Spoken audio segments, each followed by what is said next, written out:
Ça fait un bout que l'été est terminé, mais comme la plupart des Québécois en vacances, vous avez sûrement fait un peu de route pour visiter nos belles régions du Québec. Puis comme Alma-Gaspé, c'est quand même une bonne ride, il y en a qui ont tendance à peser sa suce un petit peu plus que d'autres. Mine de rien, la vitesse moyenne sur nos autoroutes se situe entre 115 et 120 km/h. Ça, alors que la limite légale, c'est 100 km/h. Ça veut pas dire qu'on est toute une gang de petits bums. Où est-ce qu'il est, le petit bum? Mais plutôt que c'est la vitesse réelle qui est tolérée sur nos autoroutes. Par contre, tout le monde sait que rouler plus vite, ça veut dire consommer plus d'essence, donc que ça coûte plus cher. Mais en même temps, rouler plus vite, ça veut dire arriver plus vite. Puis comme le temps c'est de l'argent, est-ce que c'est rentable de faire de la vitesse? Pour répondre à cette question-là, ce qu'on va faire aujourd'hui, c'est qu'on va calculer combien de temps on sauve en roulant à une vitesse donnée en fonction de la dépense en essence et de ton taux horaire. Ça va nous permettre de définir si une vitesse X est rentable ou non. Là, avant d'aller plus loin, je veux préciser que la vitesse tue. Probablement été causé par la fracture de la colonne cervicale. Donc, sois pas un Eric ou encore moins une Sophie. Ou du moins, si t'es une Sophie, tiens-toi pas avec un Eric. C'est un niaiseux Eric. Bref,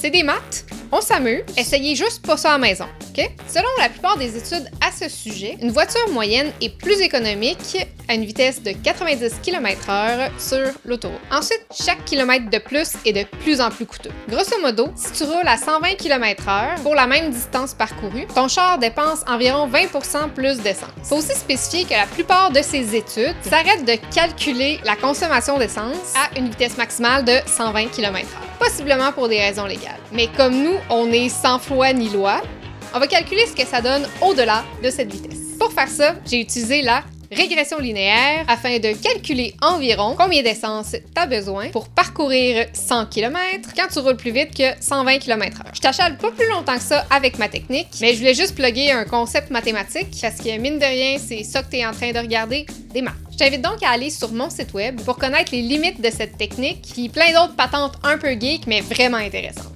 Avec ma régression linéaire, j'obtiens le résultat suivant. Pour chaque tranche de 10 km/h de plus, ta consommation d'essence augmente de 10,4 %. Ça, c'est valide pour les vitesses au-dessus de 90 km/h. Si on utilise comme barème une berline classique, par exemple la très populaire Honda Civic, la consommation d'essence est environ 6 litres au 100 km. Si on suit les chiffres qu'on vient de se calculer, ça veut dire que si tu roules à 120 km/h, ta consommation d'essence augmente à 7,2 litres au 100 km. Puis si tu es du type Paul Walker, puis que tu roules à 140 km/h, ça monte à 8,5 litres. Là, on s'entend que si tu as un VUS 4x4, ça risque plus de ressembler à du 13 litres au 100 km qui vire en 18,4 quand tu roules à 140. Ça boit pas mal, comme on dit. Maintenant qu'on connaît le nombre de litres que ça prend, faut traduire ça en argent. Puis ça dépend du prix de l'essence, qui est autant volatile qu'une plume dans une tornade. Mais si on se fie au prix actuel qui tourne autour de 1,5, rouler à 140 km/h en Honda Civic sur une distance de 100 km, ça te coûte autour de 8,93, alors que ça t'en coûte 6,30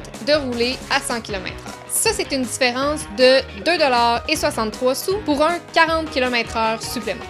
Ces mêmes 40 km/h supplémentaires vont te faire gagner environ 17 minutes par rapport à une vitesse de croisière de 100 km/h. Puis si tu exagères puis tu roules à 150, c'est 20 minutes que tu vas gagner. Puis finalement, c'est 22 minutes que tu vas gagner si tu roules à 160. Mais on s'entend que 160 km/h, même pour Paul Walker, ça c'est mal fait. C'est une blague gore. Si on revient à notre vitesse de 140 km/h, les 17 minutes que tu gagnes te coûtent 2,63 $. Pour que ce soit rentable, il faudrait que tu gagnes un salaire de 12,69 $ pour une semaine de 37,5 heures, ce qui est le cas de tout le monde actuellement parce que le salaire minimum est de 13,10 $.